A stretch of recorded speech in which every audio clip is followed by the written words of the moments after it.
ರಾಜ್ಯ ರಾಜಕೀಯದಲ್ಲಿ ಸಂಕ್ರಾಂತಿಗೆ ಹೊಸ ಸಾರಥಿಗಳ ನೇಮಕಕ್ಕೆ ಪ್ಲಾನ್. 3 ಪಕ್ಷಗಳ ರಾಜ್ಯಾಧ್ಯಕ್ಷರ ಬದಲಾವಣೆಗೆ ಹೈಕಮಾಂಡ್ ನಾಯಕರ ನಿರ್ಧಾರ. ರಾಜ್ಯದಲ್ಲಿ ಜೆಡಿಎಸ್ ಸಾರಥಿ ಯಾರಾಗ್ತಾರೆ? ಕೆಪಿಸಿಸಿ ಅಧ್ಯಕ್ಷ ಪಟ್ಟ ಯಾರಿಗೆ ಒಲಿಯುತ್ತೆ? ವಿಜೇಂದ್ರ ಬದಲಾವಣೆ ಆಗತ್ತಾ? ಯತ್ನಾಳ್ ಟೀಮ್ಗೆ ಶಾಕ್ ಸಿಗತ್ತಾ? ಒಂದು ಕಡೆ ಬಣ ಬಡಿದಾಟ, ಒಂದು ಕಡೆ ಶಾಸಕರ ಅಸಮಾಧಾನ, ಇನ್ನೊಂದು ಕಡೆ ಶಾಸಕರೇ ಬಿಟ್ಟು ಹೋಗುವ ಪರಿಸ್ಥಿತಿ.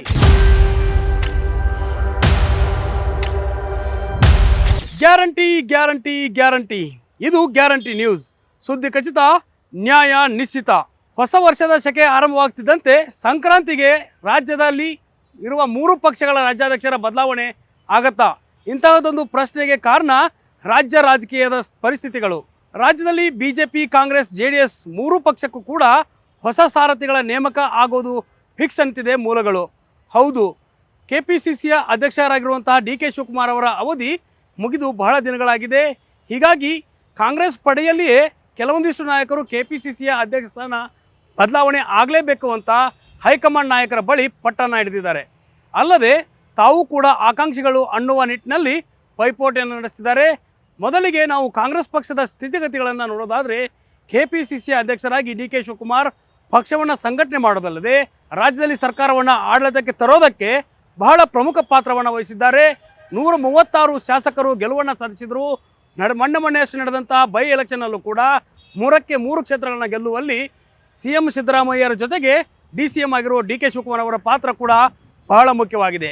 ಇದೆಲ್ಲ ಆಗಿದ್ದರೂ ಕೂಡ ಕಾಂಗ್ರೆಸ್ ಪಕ್ಷದ ಕೆಪಿಸಿಸಿ ಅಧ್ಯಕ್ಷ ಸ್ಥಾನವನ್ನು ಬದಲಾವಣೆ ಮಾಡಲೇಬೇಕಾ ಅನ್ನುವಂಥ ಪರಿಸ್ಥಿತಿ ನಿರ್ಮಾಣವಾಗಿದೆಯಾ? ಹೌದು, ಡಿ.ಕೆ. ಶಿವಕುಮಾರ್ ಅವರು ಅವಧಿ ಮುಗಿದಿದೆ. ಮುಂದಿನ ಚುನಾವಣೆಗೆ ಅವರು ತಯಾರಿಯನ್ನು ನಡೆಸಿದ್ದಾರೆ. ಮುಂದಿನ CM ಅನ್ನುವಂತಹ ವಿಚಾರವನ್ನು ಇಟ್ಟುಕೊಂಡೇ ರಾಜ್ಯದಲ್ಲಿ ತಮ್ಮ ಪ್ರಭಾವವನ್ನು ಬೀರೋದಕ್ಕೆ ಈಗಿಂದಲೇ ಶುರು ಮಾಡಿದ್ದಾರೆ. ಉದಯಪುರದ ಒಂದು ನಿರ್ಣಯ ಇದೆಲ್ಲದಕ್ಕೂ ಕೂಡ ಕಾರಣವಾಗಿದೆಯಾ ಅನ್ನೋದು ಕೂಡ ಇಲ್ಲಿ ಬಹಳ ಮುಖ್ಯವಾಗಿ ಚರ್ಚೆ ಆಗ್ತಾ ಇರುವಂಥದ್ದು.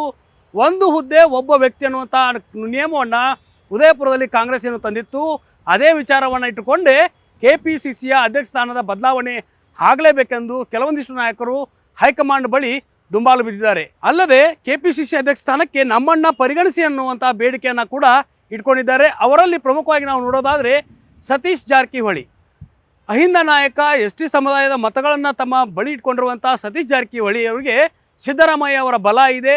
ಸತೀಶ್ ಜಾರಕಿಹೊಳಿ ಅವರು ಕೆಪಿಸಿಸಿಯ ಅಧ್ಯಕ್ಷರಾಗೋದಕ್ಕೆ ಬಹಳಷ್ಟು ಸಂಪೂರ್ಣವಾದ ಬೆಂಬಲವನ್ನು ಕೊಡುವಂಥ ಸಾಧ್ಯತೆ ಇರುವಂಥದ್ದು. ಅದರ ಜೊತೆಗೆ ಕಲ್ಯಾಣ ಕರ್ನಾಟಕ, ಉತ್ತರ ಕರ್ನಾಟಕ, ಮೈಸೂರು ಭಾಗದಲ್ಲಿರುವಂತಹ ಅಹಿಂದ ಶಾಸಕರಿದ್ದಾರೆ.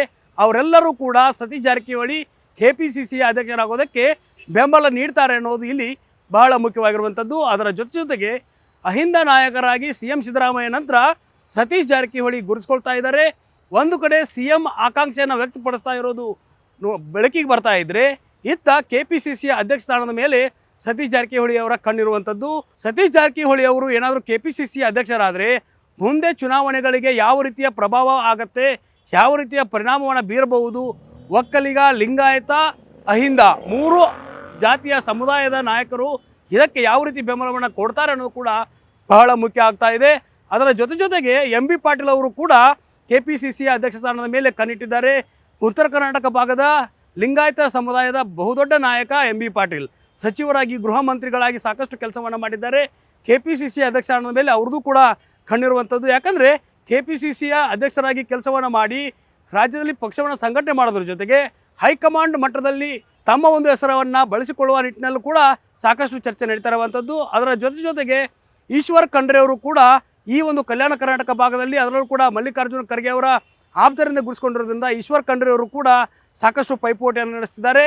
ಒಂದು ಕಡೆ ಸತೀಶ್ ಜಾರಕಿಹೊಳಿ, MB ಪಾಟೀಲ್, ಈಶ್ವರ್ ಖಂಡ್ರೆ ಅವರ ಈ 3 ನಾಯಕರ ಜೊತೆಗೆ ಡಿ.ಕೆ. ಸುರೇಶ್ ಅವರ ಹೆಸರು ಇದೀಗ ಮುನ್ನೆಲೆಗೆ ಬರ್ತಾ ಇದೆ. ಅದು ಯಾಕೆ ಅಂತ ನೋಡೋದಾದರೆ, ಡಿ.ಕೆ. ಶಿವಕುಮಾರ್ ಅವರ ಅಧಿಕಾರವನ್ನು ತಮ್ಮನಿಗೆ ತ್ಯಾಗ ಮಾಡೋದಕ್ಕೆ ಡಿ.ಕೆ. ಶಿವಕುಮಾರ್ ಅವರು ಮುಂದಾಗಿದ್ದಾರೆ ಅನ್ನುವಂಥ ಮಾತುಗಳು ಕೇಳಿ ಬರ್ತಾ ಇದೆ. ಅದರ ಜೊತೆಗೆ ಲಿಂಗಾಯತ ನಾಯಕರು ಮತ್ತು ಅಹಿಂದ ನಾಯಕರು ತಮ್ಮ ಸಮುದಾಯದ ನಾಯಕರಿಗೆ ಕೆಪಿಸಿಸಿ ಅಧ್ಯಕ್ಷ ಸ್ಥಾನವನ್ನು ಕೇಳ್ತಾ ಇದ್ದರೆ, ಒಕ್ಕಲಿಗ ನಾಯಕರು ಕೂಡ ಡಿ.ಕೆ. ಸುರೇಶ್ ಅವರಿಗೆ ಅಧಿಕಾರವನ್ನು ಕೊಡಬೇಕು, ಮಾಜಿ ಸಂಸದರಾಗಿರೋದ್ರಿಂದ ಅವರ ಬಳಿ ಯಾವುದೇ ಸ್ಥಾನಮಾನ ಇಲ್ಲ. ಹೀಗಾಗಿ ಡಿ.ಕೆ. ಶಿವಕುಮಾರ್ ಅವರ ತಾಕತ್ತೇನಿದೆ, ಆ ಸಾಮರ್ಥ್ಯ ಏನಿದೆ, ಆ ಒಂದು ಸಾಮರ್ಥ್ಯ ಸಹೋದರನಿಗೆ ಎರವಾಗಲಿ ಅನ್ನುವಂಥ ನಿಟ್ಟಿನಲ್ಲಿ ಒಕ್ಕಲಿಗ ಸಮುದಾಯದ ನಾಯಕರು ಕೂಡ ಇಲ್ಲಿ ಬಹಳಷ್ಟು ಚರ್ಚೆಯನ್ನು ಮಾಡ್ತಿದ್ದಾರೆ. ಕೆಪಿಸಿಸಿಯ ಅಧ್ಯಕ್ಷ ಸ್ಥಾನ ಸಂಕ್ರಾಂತಿಗೆ ಬದಲಾವಣೆ ಆದರೆ ಯಾರಿಗೆ ಕೆಪಿಸಿಸಿ ಅಧ್ಯಕ್ಷ ಸ್ಥಾನ ಒಲಿಯುತ್ತೆ? MB ಪಾಟೀಲ್ ಒಲಿಯುತ್ತಾ, ಸತೀಶ್ ಜಾರಕಿಹೊಳಿ ಒಲಿಯುತ್ತಾ? ಈಶ್ವರ್ ಖಂಡ್ರೆ ಅವ್ರಿಗೆ ಒಲಿಯುತ್ತಾ ಅಥವಾ ಡಿ ಕೆ ಸುರೇಶ್ ಅವರೇ KPCC ಅಧ್ಯಕ್ಷರಾಗ್ತಾರಾ? ಇದಕ್ಕೆಲ್ಲ ಕೂಡ ಕಾಂಗ್ರೆಸ್ನ ಹೈಕಮಾಂಡ್ ನಿರ್ಧಾರವನ್ನು ಮಾಡಬೇಕು. ಇತ್ತ BJPಯ ಅಂಶಗಳನ್ನು ನಾವು ನೋಡೋದಾದರೆ BJPಯ ರಾಜ್ಯಾಧ್ಯಕ್ಷರಾಗಿ ವಿಜೇಂದ್ರ ಅವರು ಕೆಲಸವನ್ನು ಮಾಡ್ತಿದ್ದಾರೆ. ಆದರೆ ವಿಜೇಂದ್ರ ರಾಜ್ಯಾಧ್ಯಕ್ಷರಾದ ದಿನದಿಂದಲೂ ಕೂಡ ಯತ್ನಾಳ್ ಟೀಮ್ ಅವರಿಗೆ ವಿರೋಧವನ್ನು ವ್ಯಕ್ತಪಡಿಸ್ತಾ ಇದೆ. ಯತ್ನಾಳ್ ಟೀಮ್ನಲ್ಲಿರುವಂಥ ಕೆಲವೊಂದಿಷ್ಟು ನಾಯಕರು ನಾವು ವಿಜೇಂದ್ರ ಅವರನ್ನು ನಾಯಕ ಅನ್ನೋದನ್ನು ಒಪ್ಪಿಕೊಳ್ಳೋದೇ ಇಲ್ಲ ಅನ್ನುವಂಥ ಮಾತನ್ನು ನೇರವಾಗಿ ಮಾಧ್ಯಮಗಳಿಗೆ ಹೇಳ್ತಿದ್ದಾರೆ. ಅದರ ಜೊತೆಗೆ ವಿಜೇಂದ್ರ ಅವರನ್ನು ಏಕಾಂಗಿಯಾಗಿ ಮಾಡುವಂಥ ಘಟನೆಗಳು ಕೂಡ ಸಾಕಷ್ಟು ರಾಜ್ಯದಲ್ಲಿ ನಡೀತಾ ಇದ್ದಾವೆ. ರಾಜ್ಯ ಸರ್ಕಾರದ ವಿರುದ್ಧ ಆಡಳಿತಾತ್ಮಕ ವಿಚಾರಗಳು ಬಂದಾಗ BJP ವಿರೋಧ ಪಕ್ಷವಾಗಿ ಎಲ್ಲವನ್ನೂ ಒಗ್ಗಟ್ಟಾಗಿ ತೆಗೆದುಕೊಂಡು ಹೋಗಿ ಹೋರಾಟವನ್ನು ಮಾಡಬೇಕು, ಸರ್ಕಾರದ ವಿರುದ್ಧ ಪ್ರತಿಭಟನೆಗಳನ್ನ ಮಾಡಬೇಕಾದ್ರೆ ವಿಜೇಂದ್ರ ಅವರು ಏಕಾಂಗಿ ಆಗ್ತಿದ್ದಾರೆ ಅನ್ನುವಂಥ ಅಂಶಗಳು ಕೂಡ ಇಲ್ಲಿ ಕಂಡು ಬರ್ತಾ ಇರುವಂಥದ್ದು. ಒಂದು ಕಡೆ ರೇಣುಕಾಚಾರ್ಯ ಬಣ ಒಂದು ಕಡೆ ಆದರೆ ಯತ್ನಾಳ್ ಅವರ ಬಣ ತಮ್ಮದೇ ಆದಂಥ ಒಂದು ಹೋರಾಟದ ಪ್ಲ್ಯಾನ್ಗಳನ್ನ ಮಾಡಿಕೊಂಡು ಹೈಕಮಾಂಡ್ ನಾಯಕರನ್ನೇ ಮುಂದಿಟ್ಕೊಂಡು ಹೋರಾಟವನ್ನು ನಡೆಸ್ತಾ ಇದೆ. ಇತ್ತ ವಿಜೇಂದ್ರ ಪರವಾಗಿರುವಂಥ ನಾಯಕರು ಕೂಡ ಯಾವುದೇ ತಟಸ್ಥ ಬಣದಲ್ಲಿರುವಂಥ ಪರಿಸ್ಥಿತಿ ನಿರ್ಮಾಣವಾಗಿದೆ. ಇತ್ತ ಯತ್ನಾಳ್ ಅಗೇನ್ಸ್ಟ್ ಮಾತಾಡಿದರೆ ಯತ್ನಾಳ್ ಅವರಿಗೆ ವಿರೋಧ ಆಗುತ್ತೆ.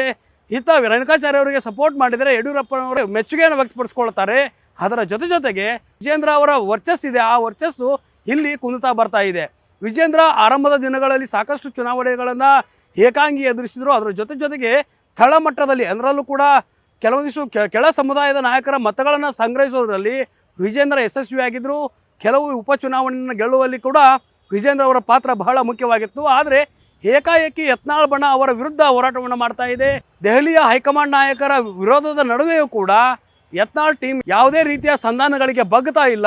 ವಕ್ತ್ ಹೋರಾಟ, ವಾಲ್ಮೀಕಿ ಹೋರಾಟದಲ್ಲಿ ಪ್ರತ್ಯೇಕ ಹೋರಾಟಕ್ಕೆ ಕರೆ ಕೊಟ್ಟಿದ್ದರೂ ಕೂಡ ವಿಜೇಂದ್ರ ಅವರ ಬದಲಾವಣೆ ಮಾಡಬೇಕು ಅನ್ನುವ ನಿಟ್ಟಿನಲ್ಲೂ ಕೂಡ ಸಾಕಷ್ಟು ಹೈಕಮಾಂಡ್ ನಾಯಕರಿಗೆ ಮನವಿಯನ್ನು ಮಾಡಿರುವಂಥದ್ದಾಗಿದೆ. ಇಲ್ಲಿ BJPಯ ರಾಜ್ಯಾಧ್ಯಕ್ಷ ಯಾರಾಗಬಹುದು ಅನ್ನೋದನ್ನು ನೋಡೋದಾದರೆ ಇಲ್ಲಿ ಕೆಲವೊಂದಿಷ್ಟು ನಾಯಕರು ಕೂಡ BJP ರಾಜ್ಯಾಧ್ಯಕ್ಷ ಸ್ಥಾನಕ್ಕೆ ಪೈಪೋಟಿಯನ್ನು ನಡೆಸ್ತಿದ್ದಾರೆ. ಮೊದಲಿಗೆ ಯತ್ನಾಳ್ ಅವರು ಈ ಒಂದು BJP ರಾಜ್ಯಾಧ್ಯಕ್ಷರು ಆಗ್ತಾರಾ? ಯತ್ನಾಳ್ ಅವರ ಹೆಸರು ಇಲ್ಲಿ ಕೇಳಿ ಬರ್ತಾ ಇರೋದು ಯಾಕೆಂದರೆ ಯತ್ನಾಳ್ ಅವರ ಬೆಂಬಲಕ್ಕೆ ರಮೇಶ್ ಜಾರಕಿಹೊಳಿ ಇದ್ದಾರೆ, ಕುಮಾರ್ ಬಂಗಾರಪ್ಪ ಇದ್ದಾರೆ, BP ಹರೀಶ್, ಅರವಿಂದ್ ಲಿಂಬಾವಳಿ, GM ಸಿದ್ದೇಶ್ ಸೇರಿದಂತೆ ಉತ್ತರ ಕರ್ನಾಟಕ ಭಾಗ, ಬೆಂಗಳೂರು ಭಾಗ, ಮೈಸೂರು ಭಾಗದ ಕೆಲವೊಂದಿಷ್ಟು ನಾಯಕರು ಯತ್ನಾಳ್ ಅವರ ಬೆಂಬಲಕ್ಕೆ ನಿಲ್ಲುತ್ತಿದ್ದಾರೆ. ಆದರೆ BJP ಯತ್ನಾಳ್ ಅವರನ್ನು ರಾಜ್ಯಾಧ್ಯಕ್ಷರನ್ನಾಗಿ ಮಾಡಿದರೆ ಅವರ ವಿವಾದಾತ್ಮಕ ಹೇಳಿಕೆಗಳಿಂದಲೇ ಮತ್ತಷ್ಟು ಹೊಡೆತಗಳನ್ನು ಅನುಭವಿಸೋದಾಗತ್ತೆ. ಹೀಗಾಗಿ ಈ ಒಂದು ರಾಜ್ಯಾಧ್ಯಕ್ಷರ ಬದಲಾವಣೆ ಆದರೆ ಯಾವ ರೀತಿಯ ಪ್ರಭಾವ ಆಗತ್ತೆ, ಮುಂದಿನ ಪರಿಣಾಮಗಳನ್ನು ಕೂಡ ಎದುರಿಸಬೇಕಾಗತ್ತೆ.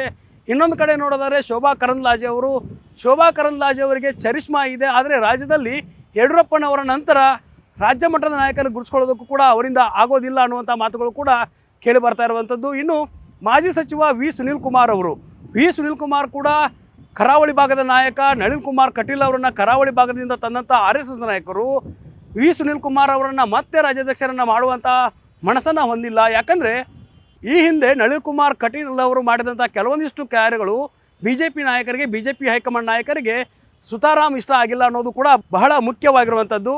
ಹೀಗಾಗಿಯೇ ವಿ ಸುನೀಲ್ ಕುಮಾರ್, ಯತ್ನಾಳ್, ಶೋಭಾ ಕರಂದ್ಲಾಜೆ ಸೇರಿದಂತೆ ಕೆಲವೊಂದಿಷ್ಟು ನಾಯಕರು ಕೂಡ ಈ BJPಯ ರಾಜ್ಯಾಧ್ಯಕ್ಷ ಪಟ್ಟದ ಪೈಪೋಟಿಯಲ್ಲಿದ್ದಾರೆ.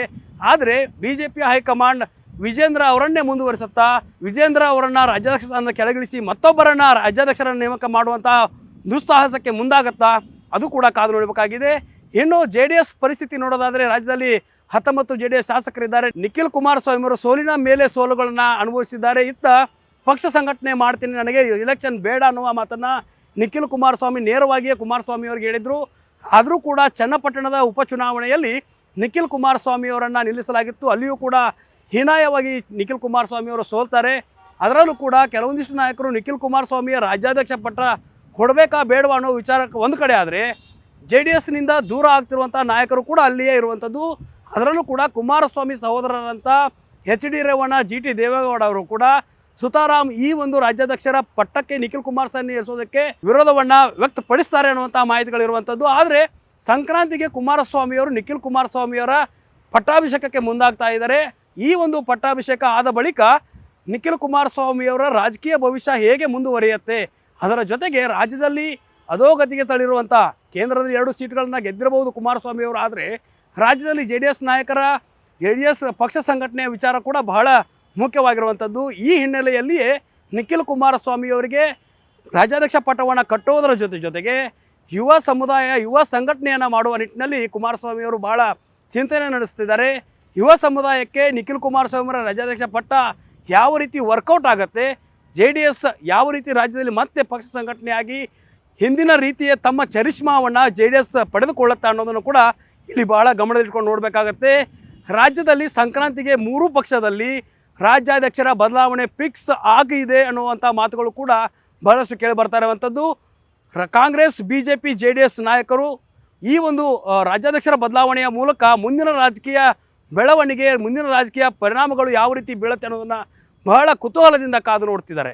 ಕ್ಯಾಮರಾ ಪರ್ಸನ್ ಪವನ್ ಜೊತೆ ದುರ್ಗೇಶ್ ನಾಯಕ, ಗ್ಯಾರಂಟಿ ನ್ಯೂಸ್, ಬೆಂಗಳೂರು.